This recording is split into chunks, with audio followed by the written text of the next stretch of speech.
اللہ جل وعلا کی حمد و ثنا کے بعد رسول رحمت، شفیع معظم، نبی محتشم، حضور ختم المرتبت، اللہ کے پیارے امت کے سہارے، رب کے محبوب، دانائے غیوب، مالک رقاب امم، فخر عرب و عجم، والی کون و مکان، سیاہ لا مکان، سید انس و جاں، سرور لالا رخاں، نیر تاباں، سرنشین مہوشاں، ماہ خوباں، شہنشاہ حسینہ، تتمہ دوراں، سرخیل زہرہ جمالاں، جلوہ صبح ازل، نور ذات لم یزل، باعث تکوین عالم، فخر آدم و بنی آدم، نیر بطحا، رازدار ما اوہا، شاہد ما طغا،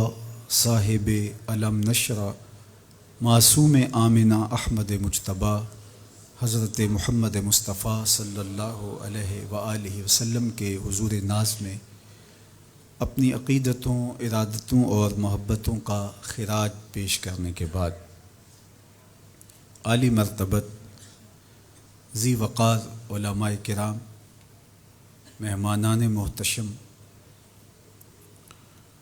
معزز حاضرین و حاضرات، ناظرین و ناظرات، السلام علیکم ورحمۃ اللہ وبرکاتہ۔ کتاب رحمت قرآن مجید نے ہمیں مخاطبت کرتے ہوئے ارشاد فرمایا، وَكَذَلِكَ جَعَلْنَاكُمْ أُمَّةً وَسَطًا، کہ ہم نے آپ کو امت وسط بنایا۔ تو دو چیزیں یہاں بیان فرمائی گئیں، ایک تو ہمارا نام، ہمارا تعارف، ہماری پہچان امت کے ذریعے سے کی گئی ہے کہ تم امت ہو، اور یہ وہ امت ہے جو میرے حضور نے جوڑی ہے۔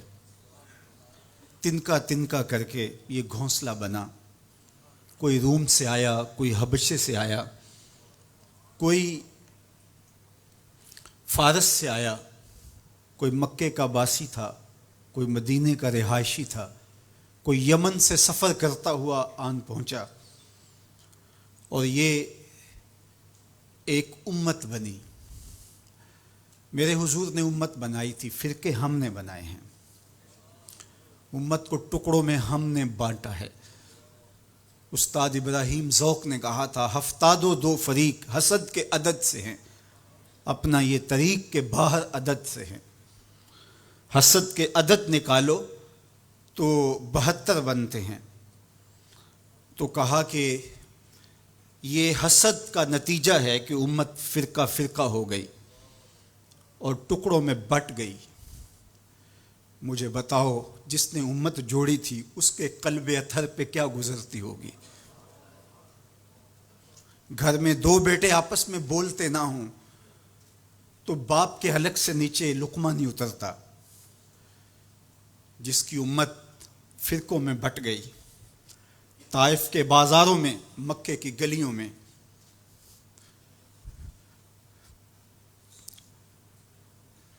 اور کہاں کہاں میرے حضور نے اس امت کے لیے دکھ جھیلے، تکلیفیں سہی، تو یہ امت ٹکڑوں میں بٹ گئی۔ حضور سے ہمیں معافی مانگنا ہوگی۔ چھوڑ کے آپ کا دامن رحمت، آقا ہم سے بھول ہوئی، کھو دی اپنی قدر و قیمت، آقا ہم سے بھول ہوئی۔ دیکھ ہماری آنکھ مچولی، اپنے سینے اپنی گولی، بھول گئے ہم درس اخوت، آقا ہم سے بھول ہوئی۔ بن گئے سیم و زر کے بندے، تن کے اجلے من کے گندے، لٹ گئی ہم سے فقر کی دولت، آقا ہم سے بھول ہوئی۔ دنیا کے ٹھکرائے ہوئے ہیں، تیرے در پہ آئے ہوئے ہیں، کھول دے اپنا باب رحمت، آقا ہم سے بھول ہوئی۔ ہم سے غلطی ہوئی کہ ہم ٹکڑوں میں بٹ گئے، ہم گروہوں میں بٹ گئے، اور اس کا نتیجہ کیا ہے؟ آج پوری امت زخم زخم ہے، پوری امت لہو لہو ہے۔ کہا تمہاری ہوا اکھڑ جائے گی اگر تم نے حبل اللہ کو چھوڑ دیا، اللہ کی رسی کو چھوڑ دیا، تم نے رسول کے دامن کو ترک کر دیا، تم گروہی تقسیمات پہ یقین رکھنے لگے، تم نے 1.5 اینٹ کی مسجد کھڑی کر لی، تم تقسیم در تقسیم کے عمل سے گزرتے رہے، تم امت سے فرقوں سے جماعتیں، جماعتوں سے لابیاں، اور لڑکتے لڑکتے تم ٹکڑے ٹکڑے ہو گئے، تم کرچی کرچی ہو گئے، تو پھر تمہاری ہوا اکھڑ جائے گی، دنیا میں تمہاری کوئی عزت نہیں رہے گی۔ آج حضور کے قلب اطہر پہ کیا گزرتی ہوگی جب شام کی بچیوں کے منہ پہ تماچے مارے جاتے ہیں، جب بغداد میں حضور کی امت خانمہ برباد نظر آتی ہے، جب برما میں آری لے کر کے اعضاء کاٹ دیے جاتے ہیں، جب دشت لیلہ سے لے کے کندھار تک اور غزہ سے لے کے کشمیر تک لاشیں ہی لاشیں بکھری ہوئی نظر آتی ہیں، بستی بستی، کریا کریا، صحرا صحرا خون، بستی بستی، کریا کریا، صحرا صحرا خون، امت والے امت کا ہے کتنا سستا خون، امت والے امت کا ہے کتنا سستا خون۔ شام، قدس، کشمیر اور برما، کس کس کا احوال کہوں؟ شام، قدس، کشمیر اور برما، کس کس کا احوال کہوں؟ ہر سو زخمی، ہر سو لاشیں، ہر سو بہتا خون، امت والے امت کا ہے کتنا سستا خون، امت والے امت کا ہے کتنا سستا خون۔ آج امت لہو لہو ہے، اس پوری کائنات میں 1 انچ بھی جگہ ایسی نہیں ہے جہاں آتش و آہن برستا ہو اور وہ کفار کی سرزمین ہو۔ جہاں بھی خون بہتا ہے وہ بستی مسلمانوں کی ہے، جہاں لاشیں گرتے ہیں وہ گھر مسلمانوں کا ہے، جہاں عصمتیں لٹتی ہیں وہ خطہ مسلمانوں کا ہے۔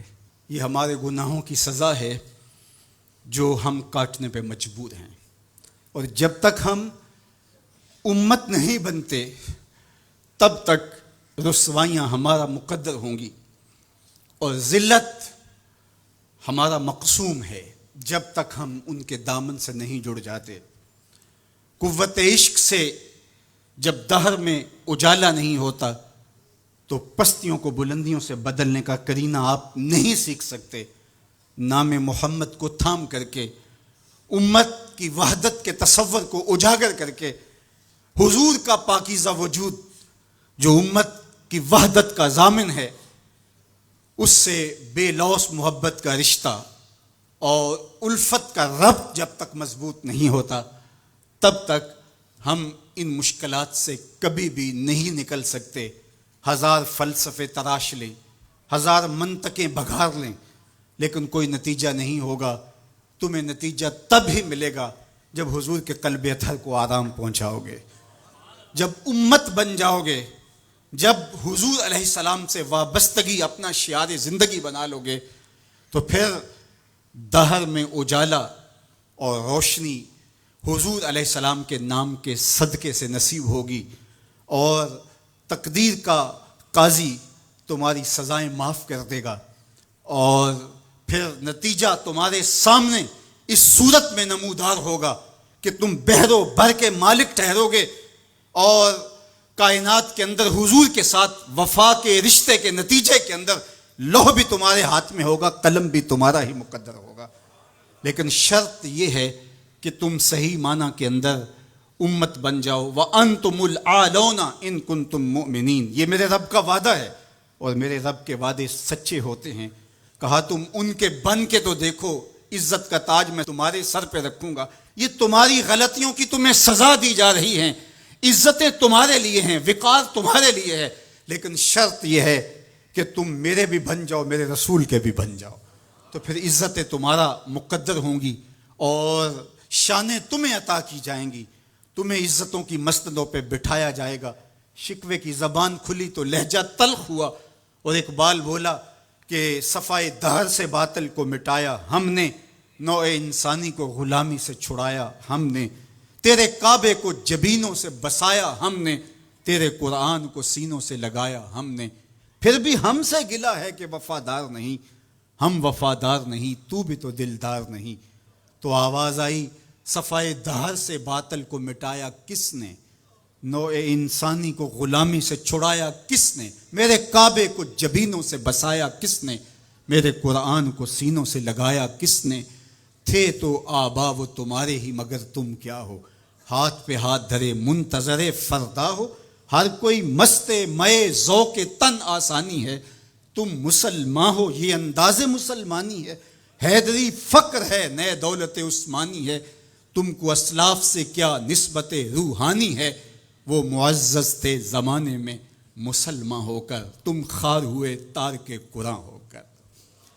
جب تم میرے تھے تو خالد بن ولید کے پاس زہر کی شیشی لے کے پادری آتا ہے تو حضرت خالد بن ولید پکڑ کے خود اس کو پی جاتے ہیں، اور وہ منتظر ہوتا ہے کہ تھوڑی دیر کے بعد یہ گریں گے اور موت واقع ہوگی، لیکن معمولی پسینے کے بعد حضرت خالد بن ولید کھڑے ہو کے کہتے ہیں میرے رب نے موت نہ لکھی ہو تو موت نہیں آ سکتی، آؤ رب کا ڈر سینے میں پال لو، زمانہ تم سے ڈرنا سیکھ لے گا، ان کے ہو جاؤ زمانہ تمہارا ہو جائے گا، ان سے وابستگی اختیار کرو پھر زمانہ تمہاری نوکری کرے گا۔ پھر میں اقبال کے لہجے میں کہنا چاہوں گا کہ محمد سے وفا تو نے تو ہم تیرے ہیں، یہ جہاں چیز ہے کیا لوح و قلم تیرے ہیں، پھر کائنات تمہاری باج گزار ہوگی، تمہاری دہلیز کی لونڈی ہوگی، زمانہ تمہارا نوکر ہوگا، شرط یہ ہے تم امت بن کے دکھاؤ، تم نے امت بننا ہے، تم نے رسول اللہ کا غلام بننا ہے، تمہارا لب و لہجہ بتائے ہم حضور کی امتی ہیں، تمہارا طرز زندگی بتائے تم حضور کی امتی ہو، تمہارا کردار بتائے تم ترازو پہ کچھ تول رہے ہو، تو لوگ دوسری طرف بھی منہ کر کے کھڑے ہو جائیں یہ غلط نہیں تول سکتا، یہ امت رسول ہے، تم بول رہے ہو لوگوں کو یقین ہو کہ یہ جھوٹ نہیں بول سکتا، یہ رسول اللہ کا امتی ہے، تمہارا طرز زندگی بتائے میں امت رسول ہوں، تمہاری وحدت تمہارا زور ہے، تمہاری طاقت ہے، تمہاری توانائی ہے، تو فرمایا وَكَذَلِكَ جَعَلْنَاكُمْ أُمَّةً، ہم نے تو امت بنایا تھا تمہیں،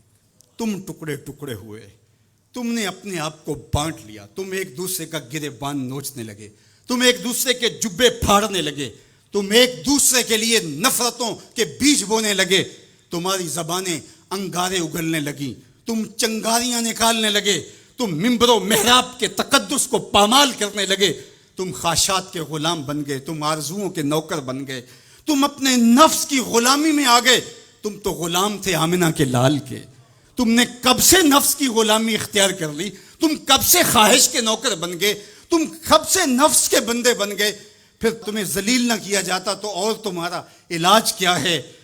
تقدیر کے قاضی کا یہ فتویٰ ہے ازل سے، ہے جرم ضعیفی کی سزا مرگ مفاجات، یہ تقدیر کا فیصلہ ہے۔ عبد القادر روحیلے نے جب ملک تیمور کو قید کر کے اس کی آنکھیں نوکے خنجر سے نکالی اور اس کی حرم کی بیٹیوں اور بہوؤں کو بہنا ناچنے پہ مجبور کیا، لیکن ایک دم نہ جانے اس کو کیا خیال آیا، اس نے سارا اسلحہ اتار کے پھینک دیا اور چارپائی پہ لیٹ کے خراٹے لینے لگا، لیکن وہ بیٹیاں برابر ناچتی رہیں۔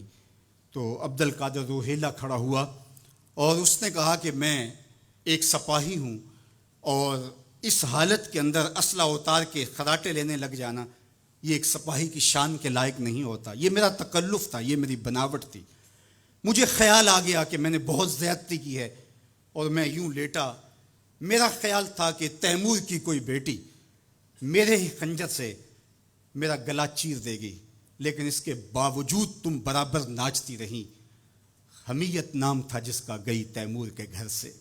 اس نے کہا کہ اب میں حق بجانب ہوں جو میں نے آپ کے ساتھ کیا، اس لیے کہ میرے خنجر کو پڑا ہوا دیکھ کے اور مجھے خراٹے لیتے ہوئے دیکھنے کے باوجود بھی جب تم ناچ رہی ہو تو پھر میں نے غلط نہیں کیا، تمہارا علاج یہی تھا، جب ہماری بیٹیاں غیروں کے نرغے میں ہوں، جب ہمارے گلے چیرے جا رہے ہوں، جب شام اجڑ رہا ہو، جب برما میں آریوں کے ساتھ انسانی اعضاء کاٹے جا رہے ہوں، جب بغداد کے اندر اس امت کی شہزادیاں بھیک مانگنے پہ مجبور ہوں، تو مجھے بتاؤ اس زمانے میں بھی ہم ایک دوسرے کے گریبان نوچیں گے؟ تو پھر جو ہمارے ساتھ ہو رہا ہے یہ ہماری سزا تھی، ہمیں امت بنایا گیا تھا، ہم نفس کے غلام بن گئے، ہم خواہشات کے نوکر بن گئے۔ تو میرے رب نے کہا وَكَذَلِكَ جَعَلْنَاكُمْ أُمَّةً۔ دوسری بات وسطا، تمہیں امت وسط بنایا۔ امت وسط اس کے 3 معنی امام قرطبی نے کیے ہیں، باعظمت امت، با کمال امت، اور تیسرا معنی معتدل امت۔ عظمت کے جس معراج پہ تمہیں بٹھایا تھا وہ کسی اور کا مقصوم نہیں تھا۔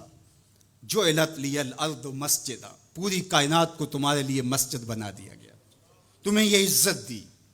حضور نے فرمایا میں آخری نبی ہوں، وانتم آخر الامم، اور تم آخری امت ہو، پس خدا بر ما شریعت ختم کر، بر رسول ما رسالت ختم کر۔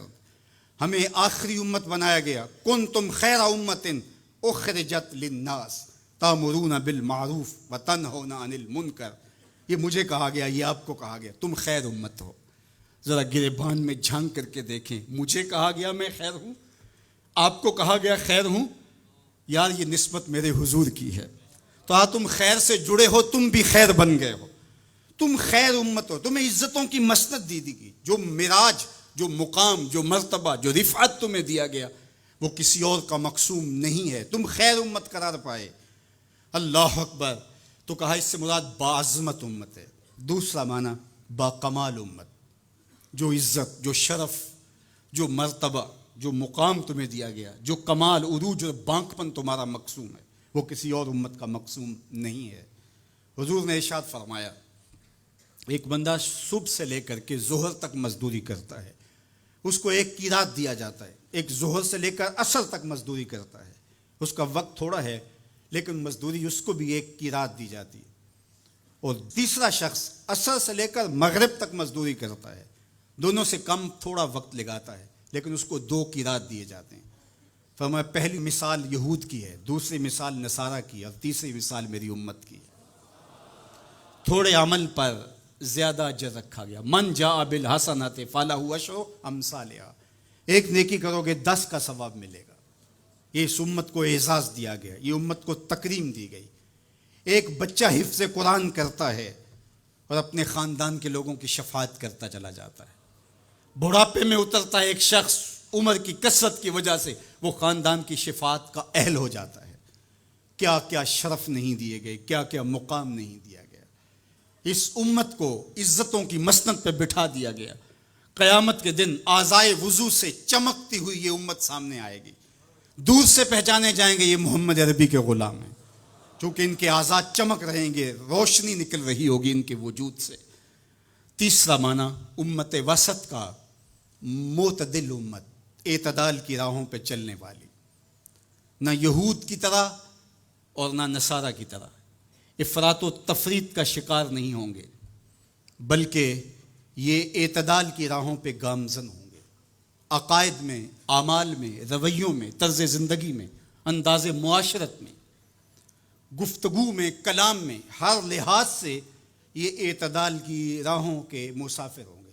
جب یہ امت اعتدال کی راہوں سے نکلی اور ان میں غلوف پیدا ہوا یا ان کے اندر تفریط پیدا ہوئی تو نتیجہ یہ ہوا امت اپنے وقار کو کھو بیٹھی۔ یہود نے شان الوہیت اور شان رسالت کے اندر تنقیص کر دی اور انبیاء علیہم السلام کی دشمنی مول لی اور کتنے نبیوں کو ناحق قتل کیا۔ بنی اسرائیل نے 70 نبی شہید کیے ہیں۔ آج اگر راہ خدا میں ہمیں کوئی تکلیف پہنچتی ہے تو میں اور آپ ہوتے کون ہیں؟ اس راستے کے اندر تو نبی شہید کیے گئے۔ امام رازی نے تفسیر کبیر میں لکھا ہے کہ مکے سے طائف تک 70 ایسے نبیوں کی قبریں ہیں جن کی وفات صرف بھوک کی وجہ سے ہوئی ہے۔ یہ دین یوں ہی ہمارے تک نہیں پہنچا، یہ قدریں ہمارے تک یوں ہی نہیں پہنچی، ہمارے اسلاف کی قربانیوں کا نتیجہ ہے۔ اور دوسری جانب نصارہ نے انبیاء کے باب میں ایسا غلو کیا اور توحید کے عقیدے کو بھی بگاڑ کے رکھ دیا، حضرت عیسیٰ کو خدا کا بیٹا قرار دے دیا۔ تقانیم ثلاثہ میں مبتلا ہو کر کے 3 وجودوں کو انہوں نے معبود قرار دیا اور 3 وجودوں کے مجموعے کو الہ کہا۔ افراط اور تفریط کی راہوں پہ گامزن ہونے والے گمراہیوں کا شکار ہوئے، لیکن مجھے میرے دین نے، میرے اسلام نے جو عقیدہ دیا وہ صراط مستقیم کا عقیدہ دیا۔ اور ہر روز ہر نمازی ہر نماز کی ہر رکعت میں اصالتاً یا وکالتاً یہ کہتا ہے اہدنا الصراط المستقیم۔ یہ اتنی ضرورت ہے ہماری کہ اللہ سے مستقیم راہ مانگے کہ چونکہ دونوں جانب لڑکنے کے اندیشے لمحہ لمحہ موجود ہیں، پھر اس کو اجالنے کے لیے آگے کہہ دیا کہ غیر المغضوب علیہم ولا الضالین، یعنی نہ تو گمراہوں کا راستہ اور نہ جن پر تیرا غضب ہوا ان کا راستہ، نہ افراط نہ تفریط کی راہ۔ مالک مجھے مستقیم راہوں کا مسافر رکھنا، سیدھی راہ پہ گامزن رکھنا، چونکہ سیدھی راہ پہ گامزن ہونا ہی ہدایت کی علامت ہے۔ جب ترازو کے دونوں پلڑے برابر رہتے ہیں تو اس کو عدل کہتے ہیں، اسی سے اعتدال نکلا ہے۔ کوئی پلڑا جھکا نہیں تو عدل کا نظم خراب نہیں ہوا۔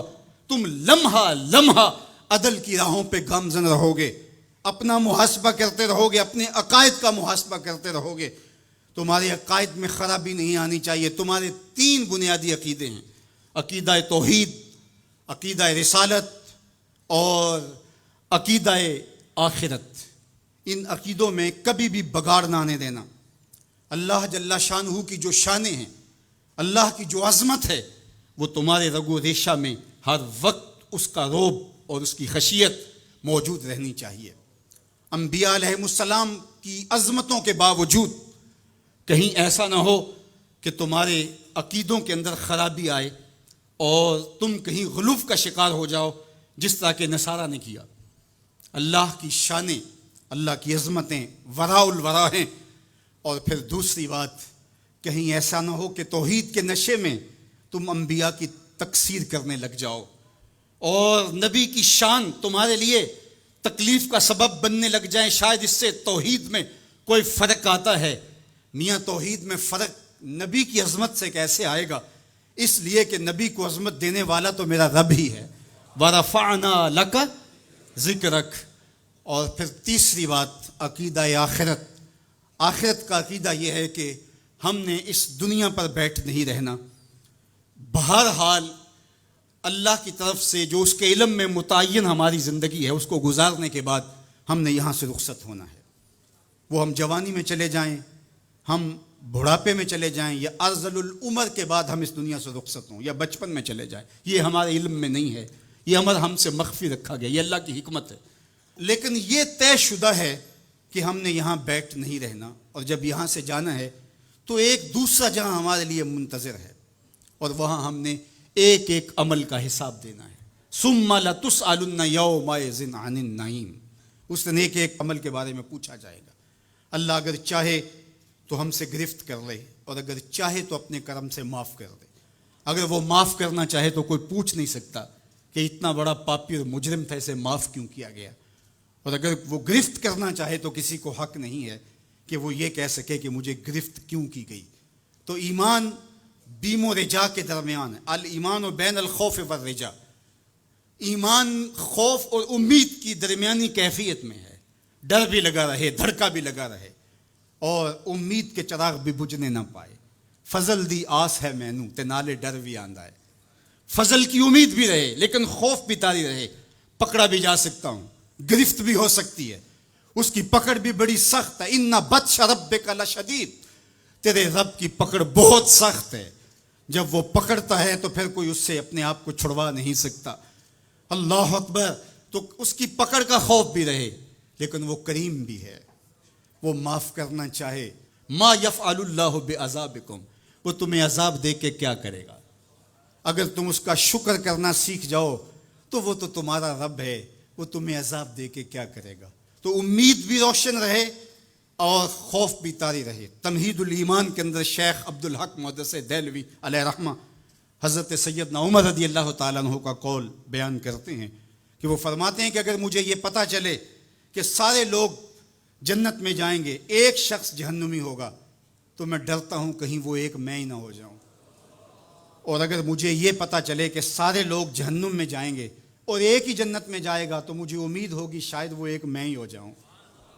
اور ہم کہتے ہیں فلاں اگر جنت میں چلا گیا، فلاں اگر بخشا گیا تو میں بھی چلا جاؤں گا۔ ہم نے اپنی آخرت دوسرے سے جوڑ دی، فلاں بخشا گیا تو میں بھی بخشا جاؤں گا۔ وہ کہتے ہیں اگر سارے جنت میں جائیں، یہ خبر ہو کہ ایک نے جہنم میں جانا ہے، تو میں ڈرتا ہوں کہیں وہ ایک میں ہی نہ ہو جاؤں، وہ میں ہی نہ پھنس جاؤں۔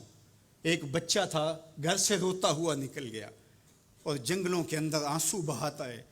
کوئی درویش ملا، اس نے کہا کیا ہوا؟ کہا مجھے اللہ سے بڑا ڈر لگتا ہے۔ میرے حضرت قبلہ خواجہ محمد یعقوب مصطفیٰ رحمۃ اللہ تعالی علیہ، آپ کے یہاں نشان پڑ گئے تھے رو رو کے، ان کی ہڈیوں میں درد بھرا ہوا تھا، یہاں رو رو کے نشان پڑ گئے تھے۔ تو یہاں ایک بزرگ ہوتے تھے، انتقال کر گئے۔ وہ کہتے ہیں ایک دن میں گیا تو انہوں نے دونوں اپنے گھٹنے کھڑے کیے تھے اور اپنی باہیں اس کے گرد لپیٹی ہوئی تھیں اور ایسے سر جھکایا تھا۔ تو میں نے جا کے سلام کیا تو انہوں نے سر اٹھایا تو وہ رو رہے تھے۔ تو میں نے کہا کہ آپ اتنا روتے کیوں ہیں؟ تو وہ کہتے ہیں کہ ان کے انداز نے میرے اندر درد بھر دیا۔ انہوں نے ایسے سر اٹھایا اور کہا اس سے ڈر آتا ہے، اس سے ڈر آتا ہے۔ کرم دی آس ہے مینوں تے نالے ڈر بھی آندا ہے، فضل دی آس ہے مینوں تے نالے ڈر بھی آندا ہے۔ یہ امید کہ میری بخشش و مغفرت ہو اور یہ خوف کہ اگر میں پکڑا گیا۔ تو وہ بچہ رو رہا تھا، تو اس فقیر نے پوچھا بیٹے کیوں رو رہے؟ کہ اللہ کا ڈر آتا ہے۔ تو کہا تمہارے دامن پہ تو گناہ ہی نہیں۔ کہتے ہیں بڑے کی عزت اس لیے کرو کہ اس کی نیکیاں زیادہ ہوں گی، اور چھوٹے کی تکریم اور شفقت اس لیے کرو اس کے دامن پہ گناہ نہیں ہے۔ اللہ اکبر۔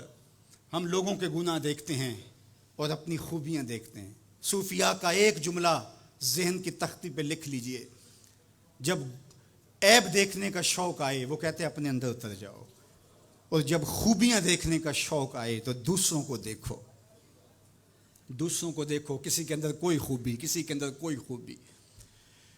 تو کہا کہ اللہ سے ڈر آتا ہے۔ تو کہا کہ بیٹے تم نے تو گناہ ہی کوئی نہیں کیے۔ تو کہا آج میں نے عجیب ماجرا دیکھا جس نے مجھے گھر سے نکال دیا۔ کہا کیا؟ کہا کہ میری ماں کھانا پکانے کے لیے چولہے میں آگ جلانے لگی، تو اس نے لکڑیاں رکھی، تو لکڑیوں کو آگ نہیں لگ رہی تھی، تو اس نے چھوٹی چھوٹی لکڑیاں توڑ کے پہلے نیچے رکھی اور پھر ان کو آگ لگائی، ان کو آگ لگی تو پھر بڑی لکڑیوں کو بھی لگی۔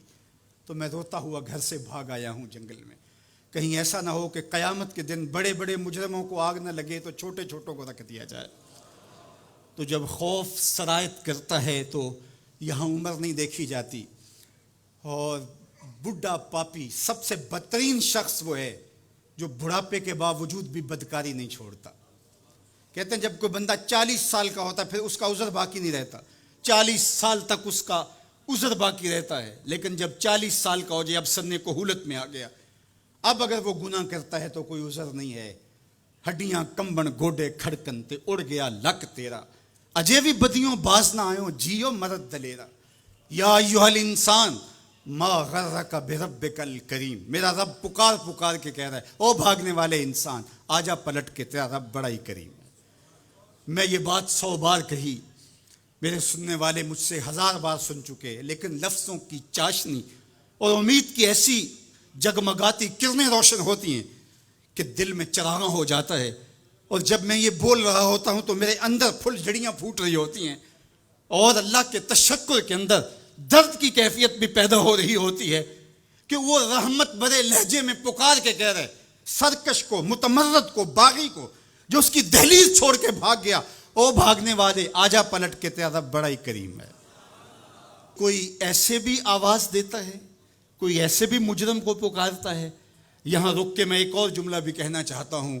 اعتدال میں حقوق اللہ اور حقوق العباد کی جو لوگوں نے تقسیم کی اور اس کا اپنا معنی متعین کیا، وہ ایک مشہور تو ہے لیکن حقیقتاً وہ معنی متعین نہیں ہے۔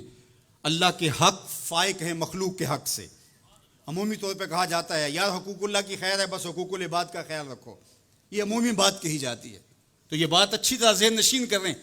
یہ بھی آپ کے اعمال میں اور آپ کی افکار میں اور آپ کے نظریات میں غلو پیدا ہو گیا کہ آپ نے اللہ کے حق کو کمتر سمجھ لیا اور مخلوق کے حق کو غالب سمجھ لیا. ایسا نہیں ہے، اللہ کے حق سب سے زیادہ ہیں. اللہ تعالیٰ قرآن مجید میں ایک موقع پر ارشاد فرمایا وَمَا قَدَرُ اللَّهَ حَقَّ قَدْرِهِ، انہوں نے اللہ کی قدر کا حق ہی ادا نہیں کیا. وہ تمہارا خالق لگتا ہے، خالق کے بڑھ کے حق کس کے زیادہ ہو سکتی؟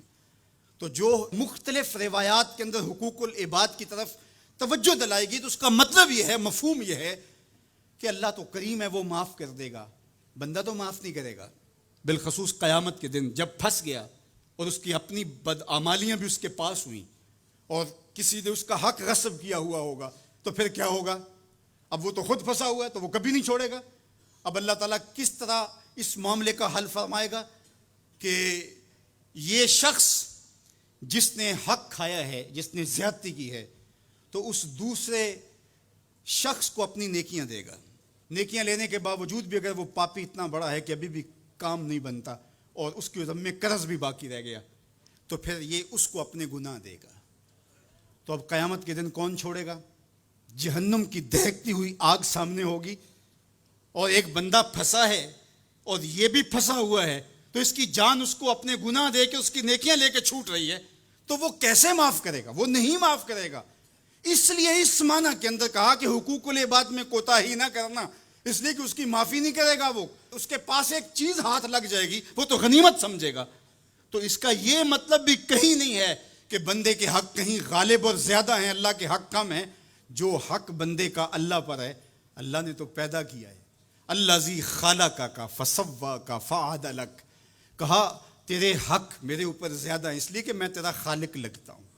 میں آپ سے پوچھتا ہوں اس دنیا پر، اس عالم رنگ و بو میں، اس مادی کائنات میں سب سے زیادہ آپ کے کندھوں پر کس کے حق ہیں؟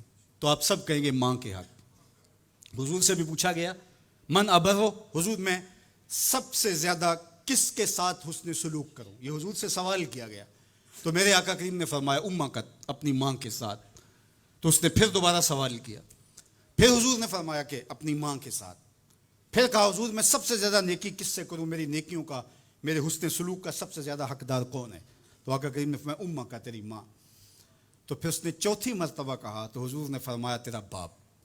تو 3 مرتبہ حضور نے ماں کا ذکر کیا. علماء نے یہاں لکھا کہ والد اولاد کی تربیت کرنے کے لیے مشقت سہتا ہے، کمائی کرتا ہے، یہ ایک مرحلہ ہے اس کا.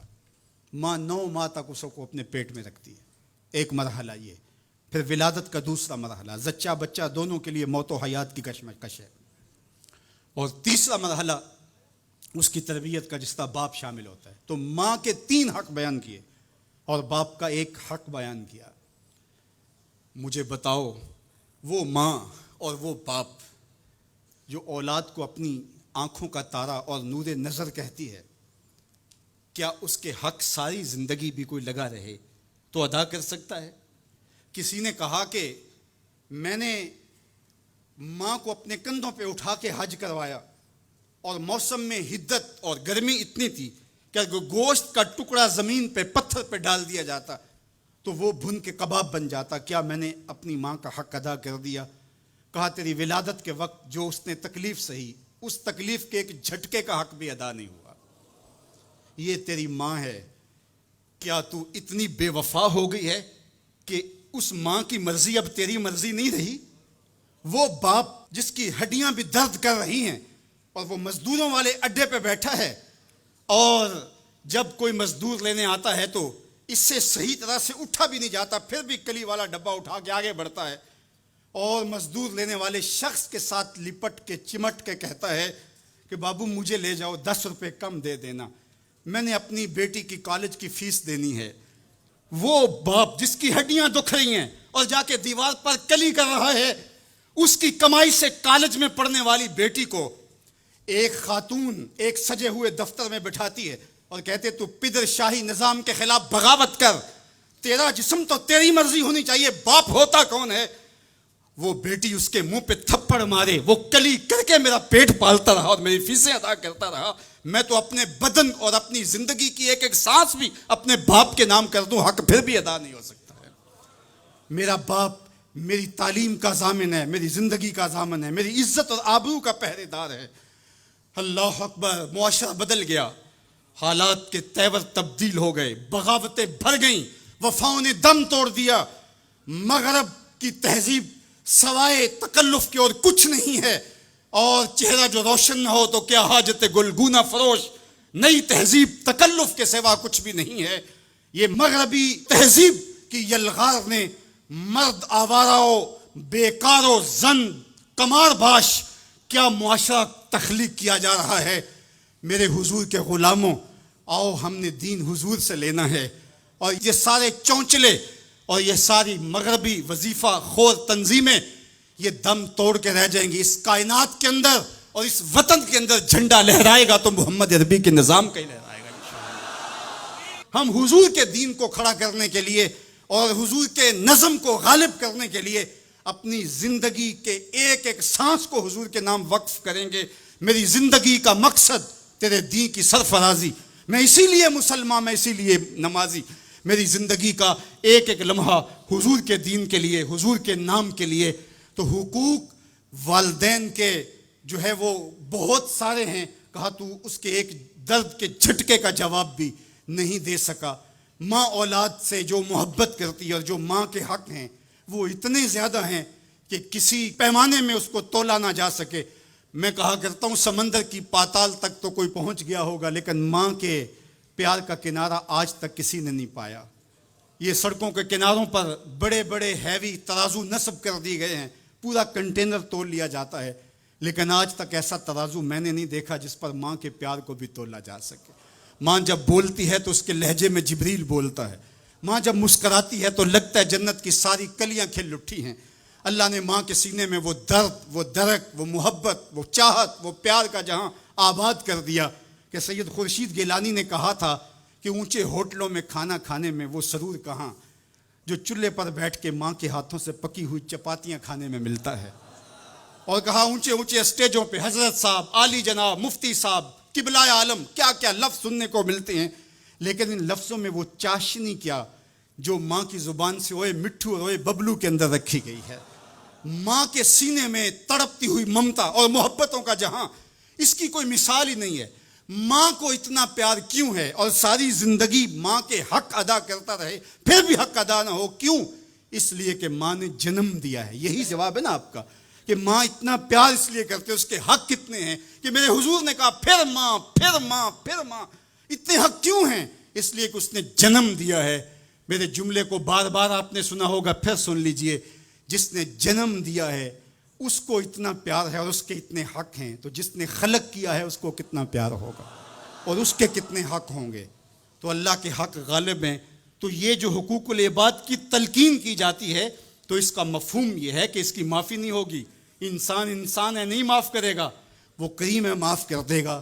تو اس کا یہ مطلب کبھی بھی نہیں نکلتا کہ جو ہے وہ اللہ کے حق کوئی کمزور ہے اور مخلوق کے حق غالب ہیں۔ ہمارے اوپر سب سے بڑا حق ہمارے اللہ کا ہے، پھر رسول اللہ کے حق ہیں، پھر اس کے بعد ہماری ماں کے، ہمارے باپ کے، ہمارے مرشدوں کے، ہمارے استاد۔ ہم احسان فراموش لوگ نہیں ہیں، ہم جس کا بھی حق ہو اس کو پورا کرتے۔ مولا کائنات سیدنا علی المرتضیٰ فرماتے ہیں جس نے مجھے ایک حرف بھی پڑھایا اس نے مجھے اپنا غلام بنا لیا۔ ہم تھوڑی سی عزت ملنے پر آنکھیں سر پہ نہیں رکھ لینے والے لوگ، ہم احسان فراموش نہیں ہیں کہ کبھی باپ کو پدر شاہی نظام کے ساتھ مسترد کریں، کبھی ماں کے چہرے پہ لات مار دیں کہ تم کون ہوتی ہو میری زندگی میں مداخلت کرنے والی۔ ہم تو رشتہ بھی کرنا ہوتا ہے تو بوڑھی دادی امی سے بھی پوچھتے ہیں، جب تک وہ ہاں نہیں کرتی تو گھر کے اندر ماحول ہی نہیں بنتا ہے۔ ہمارا دین، ہمارا کلچر، ہماری تہذیب، ہمارا تمدن ہمیں یہ سکھاتا ہے لیس منا من لم یرحم صغیرنا ولم یوقر کبیرنا، جو چھوٹوں کے ساتھ شفقت سے پیش نہیں آتا اور بڑوں کے ساتھ جو ہے وہ توقیر سے پیش نہیں آتا۔ میرے حضور نے فرمایا میرے ساتھ اس کا کوئی تعلق، کوئی ربط، کوئی رشتہ نہیں ہے۔ تو ہمارا دین تو ہمیں یہی سکھاتا ہے۔ تو بیم اور رجا کے درمیان ہمیں یہ سکھایا گیا۔ بات احترام کی چلی تو عقیدوں کے اندر جب غلوف پیدا ہوتا ہے تو اغیار کی سازشوں کا ہم نادیدہ اور دیدہ طور پہ شکار ہو جاتے ہیں۔ اقبال نے آج سے صدیوں قبل یہ بات جو ہے وہ ہونے والے حادثات کی نشاندہی کرتے ہوئے اپنے زمانے میں کہا تھا کہ تو کہ نشناسی خفی راز جلی ہوشیار باش، اے گرفتار ابو بکر و علی ہوشیار باش. کہا تو نہیں جانتا کہ تیرے ساتھ کیا کھیل کھیلا جا رہا ہے. ابو بکر اور علی کو آپس میں مقابل کھڑا کرنے والے ہوشیار ہو جا. یہ غیار کی سازش ہے. یہ دونوں کرنیں سینہ محمد عربی کی ہیں. ابو بکر بھی حضور کے ہیں، علی بھی حضور کے ہیں، عثمان بھی حضور کے ہیں، اصحاب بھی رسول کے ہیں، اہل بیت بھی حضور کے ہیں. ہم ان کی چوکھٹ کے فقیر بھی ہیں اور ان کے در کے بھی غلام ہیں. ہم تو غلام ابن غلام ہیں. ہمیں تو ان کی وساطت سے دین ملا ہے. ہم ایک کا نام لے کر کے دوسرے کی نفی نہیں کر سکتے. اللہ کے محبوب علیہ الصلوۃ والسلام نے حضرت سیدنا علی المرتضیٰ کو دیکھا اور فرمایا، مسند امام احمد بن حنبل نے اس کو روایت کیا، نہج البلاغہ میں موجود ہے. سیدنا علی المرتضیٰ فرماتے حضور نے میرے بارے فرمایا، یہلک فی رجلان محب مفرط و مبغض. علی تیرے معاملے میں آ کے دو لوگ برباد ہوں گے. تیرا معاملہ حضرت عیسیٰ والا معاملہ ہے. ایک نے حضرت عیسیٰ سے بغض رکھا اور ان کی ماں پہ تہمت لگا دی، اور ایک نے حضرت عیسیٰ سے اتنی محبت کی انہیں ابن اللہ کہہ دیا. دونوں گمراہ ہو گئے. فرمایا تیرا معاملہ بھی حضرت عیسیٰ کا ہے. یہلک فی رجلان، حضرت علی خود فرماتے ہیں میرے معاملے میں دو لوگ برباد ہوں گے، محب مفرط و مبغض. ایک محبت کر کے برباد ہوگا، ایک بغض رکھ کے برباد ہوگا. امتن وسطہ، درمیانی امت ہو تم نے ترازو کے دونوں پلڑے پورے کر کے عدل کے تقاضوں کو پورا کرنا ہے. ایسا نہ ہو کہ علی کی محبت آنکھوں پہ پنٹی باندھ دے، تمہیں ابو بکر بھی نظر نہ آئے، تمہیں غارے سور کی بلندیوں پر اپنے کندھوں پہ حضور کو اٹھا کے لے جانے والا صدیق بھی دکھائی نہ دے، اور تمہیں جو ہے وہ دشمن کے آگے سینہ تان کے کھڑے ہونے والا فاروق بھی دکھائی نہ دے، اپنا سارا مال حضور کی راہوں میں خرچ کر دینے والا تمہیں عثمان نظر ہی نہ آئے. تم یوں اندھے ہو جاؤ. اور ایسا بھی نہ ہو جانا کہ علی کا نام لیا جائے تمہاری طبیعت میں بے چینی آ جائے، تمہارے چہرے کا رنگ بدلنے لگے، تم علی کا نام گوارا نہ کرو. جس علی کا ذکر بھی عبادت ہے، تمہیں ٹھنڈ کیوں نہیں پڑتی ہے، تمہیں تسکین کیوں نہیں ہوتی ہے؟ تو کہا نہ ادھر لڑکنا نہ ادھر لڑکنا، نہ تم گمراہیوں کا شکار. وَكَذَلِكَ جَعَلْنَاكُمْ أُمَّةً وَسَطًا، تم امت وسط بن کے رہنا، تم ترازو کے دونوں پلڑے برابر رکھنا. اور میں آپ کو امت وسط کے حوالے سے ایک ضروری بات وہ بھی بتانا چاہتا ہوں، اور وہ یہ کہ میرا اسلام، میرا دین امن کا دین ہے. قیام امن دین کے مقاصد میں شامل ہے. لیکن دوسری جانب اگر دشمن کی سرکوبی کے بغیر راستے نہ نکلتے ہوں تو اسلام کہتا ہے گھوڑے تیار رکھو. اسلام کہتا ہے تمہاری تیغ براں اس کے سر کو کاٹتی ہوئی آگے بڑھ جائے، تم ان کے جوڑ پہ مارو. تمہیں جہاد کا حکم دیا گیا تو ان دونوں پلڑوں کو برابر رکھنا پڑے گا.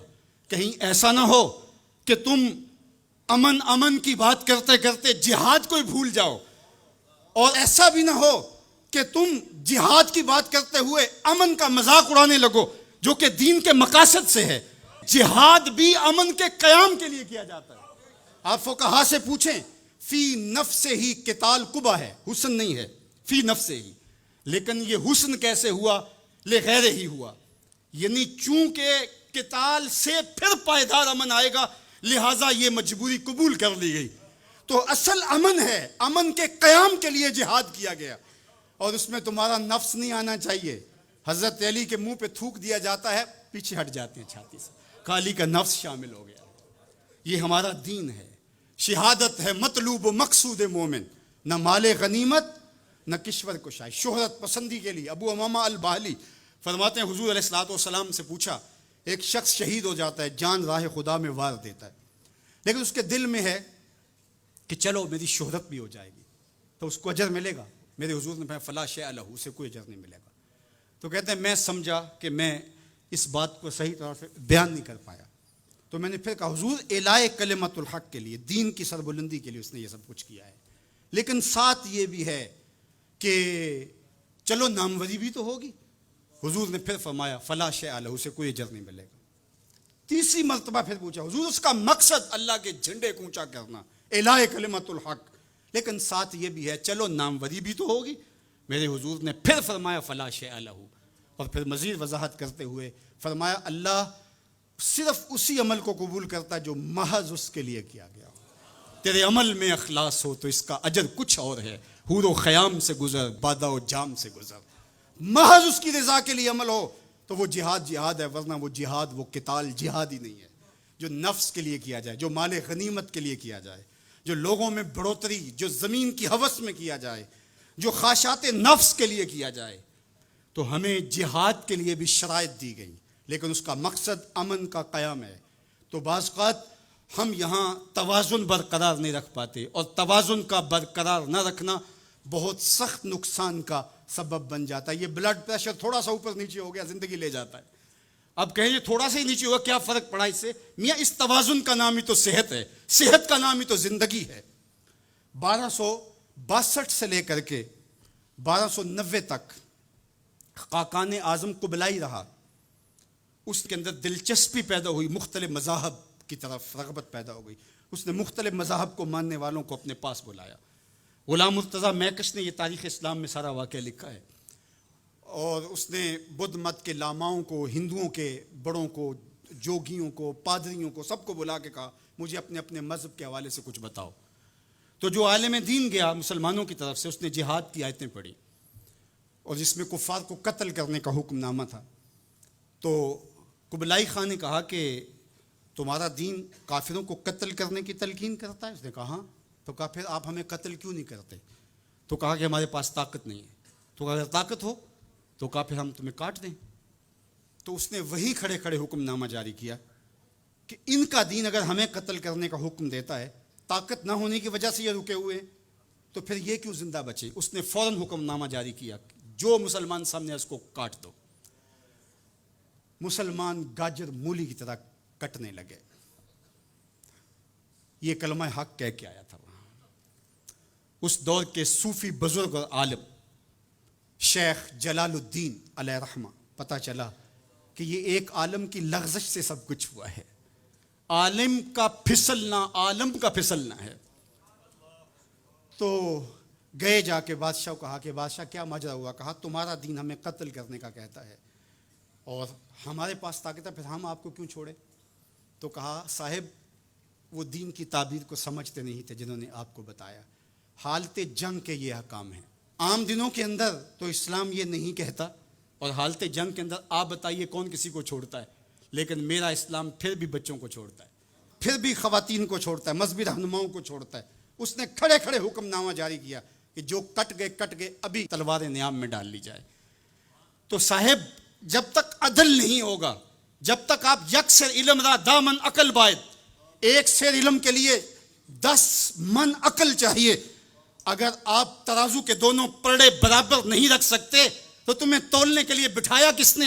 میرا رب کہتا ہے وَكَذَلِكَ جَعَلْنَاكُمْ أُمَّةً وَسَطًا، ہم نے تمہیں امت وسط بنایا۔ ترازو کے دونوں پلڑوں کو برابر رکھنا، دونوں پلڑوں کو جھکنے نہ دینا۔ اللہ کے محبوب علیہ السلام نے دونوں پلڑے رکھے۔ المومن غر کریم، مومن سادہ مزاج ہوتا ہے، بھولا بھالا سیدھا سادہ ہوتا ہے۔ اللہ اکبر۔ اب مومن کا سیدھا سادہ ہونا یہ کہیں ایسا ہی نہ ہو کہ لوگ اس کو دعوے لگاتے رہیں۔ کہا فطرتاً تو ایسا ہی ہوتا ہے، اس کی طبع ہے کہ وہ اعتبار کر لیتا ہے، لیکن دوسرے مقام پہ کہا بیلنس بھی کر لو۔ میرے حضور نے ارشاد فرمایا لا یلدغ المؤمن من جوہر واحد مرتين، مومن ایک ہی بل سے 2 مرتبہ ڈنگ نہیں کھاتا۔ اگرچہ وہ چالاک نہیں ہے لیکن زیرک ضرور ہے، اگرچہ وہ مکار نہیں ہے لیکن بصیرت کا نور اللہ نے اس کے سینے میں رکھا ہے۔ کہا اس کی فراست قلبی سے ڈرو، وہ اللہ کے دیے ہوئے نور سے دیکھتا ہے، اس کو اللہ نے چراغاں دی ہے، اللہ نے اس کو روشنی عطا کی ہے۔ عمومی طور پہ کہا جاتا ہے یہ دنیا والے ہیں، یہ دین والے ہیں، اور یہ 2 تقسیمات کر دی جاتی۔ یہ تقسیمات ہمارا دین ہمیں نہیں سکھاتا ہے۔ دونوں پلڑے برابر رکھو، دنیا بھی اور دین بھی۔ اصل دنیا کیا ہے؟ ملا رومی بولے چیز دنیا از خدا غافل بدن، دنیا ہے کیا؟ خدا سے غافل ہونے کا نام دنیا ہے۔ وہ آپ چاہے ممبر پہ بیٹھ کے غافل ہیں یا دکان پہ بیٹھ کے غافل ہیں، وہ آپ دنیا داری کر رہے ہیں۔ یہاں مقصد لوگوں کے دل اپنی طرف موڑنا، لوگوں کی جیبیں ڈھیلی کرنا، لوگوں میں اپنے آپ کو محبوب اور اپنے آپ کو جو ہے وہ لوگوں کا مقصود بنانا، اپنے بت کو تراشتے رہنا کہ لوگ پوجا پاٹ کرتے رہیں۔ یہ ممبر پہ دکانداری ہو رہی ہے، اور دوسرا دکان پہ بیٹھا ہے لیکن سچ کا دامن نہیں چھوڑتا۔ میرے حضور نے فرمایا سچا تاجر قیامت کے دن پیغمبروں کے ساتھ اٹھایا جائے گا۔ تو دنیا اور دین یہ دونوں ساتھ ساتھ چلتے ہیں۔ تو دین اور دنیا دو الگ الگ خانے نہیں ہیں. اسلام ترک دنیا سے روکتا ہے لیکن گھر کے دنیا سے بھی بچنے کی تلقین کرتا ہے. رہبانیت کا درس بھی نہیں دیتا. لا رہبانیت فی الاسلام. اسلام میں رہبانیت نام کی کوئی چیز نہیں ہے کہ تم گھر بار چھوڑ دو, تم بستی چھوڑ دو, تم کوہ غار کی زندگی اختیار کرو. اسلام کا یہ مزاج نہیں ہے. ابھی بات ہو رہی تھی, حضور نے مواخات قائم کیے مدینہ المنورہ میں, 2 مرتبہ قائم کیے. ایک دفعہ حضور نے مکے میں قائم کیے تھوڑے صحابہ کے درمیان. اور مواخات مدینہ یہ کائنات کا ایک انوکھا باب ہے, اور یہ ایک الگ مضمون اور عنوان ہے کہ دو افراد کو, ایک انصار لیا اور ایک مہاجر لیا, اور حضور نے ان کے درمیان مواخات قائم کر دی. تو حضرت ابو درداء اور حضرت سلمان فارسی کے درمیان حضور نے مواخات قائم کی. تو جن کے ساتھ بھائی چارہ تھا وہ پھر حال پوچھنے جاتے تھے کہ میرے بھائی کو پریشانی تو نہیں ہے. تو حضرت سلمان فارسی گئے حضرت ابو درداء کے گھر, تو دیکھا کہ حضرت ابو درداء کی بیوی وہ عام سے کپڑوں میں تھی. تو انہوں نے کہا کہ میری بہن یہ کیا ماجرا, میلے کچیلے واجبی سے کپڑے. تو کہا کہ تمہارے بھائی کو دنیا کے ساتھ کوئی رغبت نہیں ہے, عورت آراستہ ہو. حضور نے فرمایا کہ عورت کی خوبیاں بیان کی کہ بہترین عورت وہ ہے جب اس کا شوہر دیکھے اس کو تو اسے خوش کر دے. وہ اس کا لباس اور طرز زندگی ایسا ہو کہ مرد کے لیے مسرت, خوشی اور سرشاری کا ذریعہ ہو, تاکہ اس کی نظر یکسو رہے اور اس کے خیالات پر آگندہ نہ ہوں, اس کی سوچوں میں آوارگی نہ آنے پائے. تو کہا کہ تمہارے بھائی کو رغبت ہی نہیں ہے دنیا کے ساتھ, اس لیے مجھے اس کی کوئی ضرورت نہیں ہوتی. خیر حضرت ابو درداء آئے تو کھانا لائے. تو حضرت سلمان فارسی نے کہا کہ آپ بھی کھائیے. کہا میں روزے سے ہوں. کہا کہ میں تو نہیں کھاؤں گا جب تک آپ نہیں کھائیں گے. تو نفلی روزہ مہمان کے لیے توڑا جا سکتا ہے. تو انہوں نے روزہ افطار کر لیا, ساتھ بیٹھ کے کھانا کھایا. رات پڑی, سونے لگے. تو حضرت ابو درداء مصلی بچھا لیا. حضرت سلمان فارسی نے کہا کہ جناب آپ کو میرے ساتھ سونا پڑے گا. اللہ اکبر. یار وہ صوفی حضور کی تربیت کے پالے ہوئے تھے. آج تو پھر فتویٰ متوجہ ہو جاتا نا کہ اس نے مجھے نماز سے روکا ہے, یہ دارا اسلام سے خارج ہے. تو آپ نے کہا ٹھیک ہے, مہمان ہو, مہمان نوازی کا یہ بھی ایک ڈش ہے نا, چلو میں سو جاتا ہوں. سحری ہوئی تو سلمان فارسی اٹھے, ان کو اٹھایا, بیدار کیا, تہجد پڑھی دونوں نے. اور پھر حضرت سلمان فارسی نے کہا کہ تمہارا میں نے عمل دیکھا, تمہاری بیوی کے کپڑے میلے کچیلے تھے, تم نے روزہ رکھا ہوا تھا اور رات تم قیام کرتے ہو. تو کہا کہ تمہارے نفس کا بھی تمہارے اوپر حق ہے, تمہارے اہل خانہ کا بھی تمہارے اوپر حق ہے, تمہارے رب کا بھی تمہارے اوپر حق ہے, اور تمہارے مہمان کا بھی تمہارے اوپر حق ہے, اور ہر ذی حق کا حق تمہیں ادا کرنا ہوگا. اور یہ بات چھڑی اور پھر دونوں چلتے ہوئے حضور کے پاس آ گئے. خوشا وہ وقت کے فیض عام تھا ان کا, خوشا وہ وقت کے بطح مقام تھا ان کا.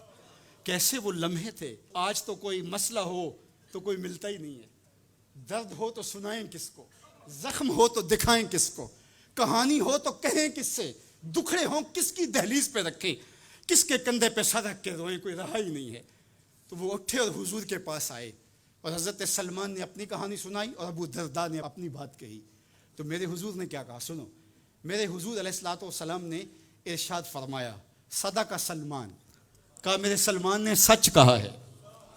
تو ہمارا دین ہمیں یہ کہتا ہے کہ تمہاری زندگیاں خوبصورت ہو, رب کا حق بھی ادا کرو. اور حضور نے ایک شخص کو دیکھا وہ سخت کمزور ہے. تو آقا کریم نے فرمایا کہ کیا ماجرا ہے, تم بہت کمزور ہو. اس نے کہا کہ بہت ساری مصیبتیں ہیں جو میرا رخ کر رہی ہیں. تو میرے حضور نے کہا کہ تو نے اللہ سے کوئی دعا تو نہیں مانگی تھی. اللہ اکبر, یہ دل و قلب و نگاہ کے مرشد اولین ہیں. حضور تو سینوں کے چھپے راز بھی جانتے. کہا کہ تو نے کوئی دعا تو نہیں کی تھی رب سے. کہا جی حضور میں نے اللہ سے دعا کی تھی. کیا دعا مانگی؟ کہا میں نے اللہ سے کہا مالک جو بھی تکلیفیں ہیں مصیبتیں ہیں وہ آخرت کے حصے کی بھی دنیا پہ بھیج دے تاکہ یہیں فارغ ہو کے جاؤں, آخرت میری صاف ہو جائے. تو بڑے دکھڑے ہیں, بڑے غم ہیں, بڑی اذیتیں ہیں, بڑی بیماریاں ہیں جس نے مجھے کمزور کر دیا. تو بظاہر بڑی اچھی بھلی بات تھی کہ سارے دکھڑے دنیا پہ لے لی, آخرت صاف کر لی. لیکن میرے حضور نے کیا ارشاد فرمایا, فرمایا تم نے یہ کیوں کہا کہ آخرت کے دکھ بھی دنیا پہ مل جائیں, تو نے یہ کیوں نہیں کہا ربنا آتنا فی الدنیا حسنۃ وفی الآخرۃ حسنہ, اللہ دنیا میں بہتریاں دے دے آخرت میں بھی بہتریاں. وَكَذَلِكَ جَعَلْنَاكُمْ أُمَّةً وسطا، جب تک ترازو پورا نہیں رکھو گے، جب تک دونوں پلڑے برابر نہیں ہوں گے، تم آگے کبھی نہیں بڑھ سکو گے۔ یار میں تو سفر پہ نکلتا ہوں تو میرا ساربان گاڑی روک کے کہتا ہے میں نے ہوا چیک کروانی ہے، کسی ٹائر میں ہوا کم نہ ہو۔ مجھے تو لگتا نہیں، وہ کہتا ہے مجھے پتہ ہے گاڑی ڈول رہی ہے۔ یار ایک ٹائر میں ہوا کم ہو تو سفر نہیں ہو سکتا، تو کہیں ٹائر پھولا ہو اور کہیں چپکا ہوا ہو تو تم سمجھتے ہو مدینے پہنچ جائیں گے، مدینے نہیں پہنچ سکتے، تم تو کہیں نہیں پہنچ سکتے۔ وَكَذَلِكَ جَعَلْنَاكُمْ أُمَّةً وَسَطًا، دونوں ترازو کے پلڑے برابر رکھو، دونوں ٹائروں کے اندر ہوا پوری رکھو، پھر تمہاری گاڑی فراٹے بھرتے ہوئے مکے بھی پہنچے گی، مدینے بھی پہنچے گی۔ اس لیے کہا کہ تم نے امت وسط بننا ہے، اپنے دامن کو کبھی بھی دائیں بائیں جھکنے نہیں دینا، افراط و تفریط کا شکار نہیں ہونے دینا۔ طاعت اور خدمت خلق کے مابین بھی عمومی طور پہ ہمارے معاشرے کے اندر ایک غلط فہمی پائی جاتی ہے۔ کچھ لوگ کہتے ہیں جی بس میں تو اللہ کی مخلوق کی خدمت کرتا ہوں، مجھے کیا، میں تو حج بھی نہیں کیا، اس کے پیسے بھی غریبوں کو دے دیے ہیں۔ وہ تبلیغ کرتے ہیں لوگ کہ جناب قربانی کے پیسے بھی اگر غریبوں میں دے دیے جائے تو یہ زیادہ اچھا ہے، ان کی مدد ہو جائے۔ تو وہ اس خدمت خلق میں اتنا غلو کر جاتے ہیں کہ وہ اسلام کے شعار کا مذاق اڑانے لگ جاتے ہیں، اور جو عبادت والے ہیں انہیں ہمسائے کو دیکھنے کا موقع بھی نہیں ملتا۔ اور آپ جانتے ہیں کہ جب ایک بستی کو برباد کرنے کا حکم دیا گیا تو کہا کہ یہاں تو ایک بستی میں شخص رہتا ہے جس کا سر سجدے سے اٹھتا ہی نہیں۔ کہا میرے بندوں کے اوپر قیامتیں ٹوٹیں اور ان کے اوپر ظلم اور جبر کے پہرے ہوں اور اس کے ماتھے پہ شکن نہیں آتا، اس کے سمیت ہی بستی کو لٹ کے رکھ دو۔ یار عبادت کرتے ہو لیکن ہمسایوں کا خیال بھی رکھو۔ میرے حضور علیہ الصلوۃ والسلام نے لعاب پھینکا نا تو صحابہ نے اپنے ہاتھوں پہ لے کے اپنے منہ پہ بن لیا۔ کائنات کے اندر آپ کو ایسا کوئی محبوب نہیں ملے گا جیسے حضور ہے۔ آپ نے عشق اور محبت کی لوک داستانیں بڑی سنی ہوں گی، لوگوں نے نہریں بھی کھودیں، لوگوں نے محبوبوں کے لیے کیا کچھ نہیں کیا، لیکن آج تک آپ کو ایسا نہیں ملا ہوگا کسی محب نے محبوب کا لعاب بھی چاٹا ہو۔ کائنات میں یہ انوکھا باب ہے۔ تو حضور علیہ الصلوۃ والسلام نے فرمایا کہ تمہیں اس چیز پر کس نے ابھارا کہ میرا لعاب بھی اپنے چہروں پہ مل رہے ہو؟ تو انہوں نے کہا اللہ اور اس کے رسول کی محبت نے۔ تو میرے حضور نے اس کی نفی نہیں کی، لیکن ساتھ ہی فرمایا اگر کوئی چاہتا ہے کہ اللہ اور اس کے رسول سے محبت کرے اور اللہ اور اس کا رسول اس سے محبت کرے تو وہ ہمسایوں کے حقوق کا خیال رکھے۔ یعنی تمہارا یہ پہلو بھی، تم عاشق رسول بھی ہو لیکن ہمسایوں کا بھی تو خیال رکھو۔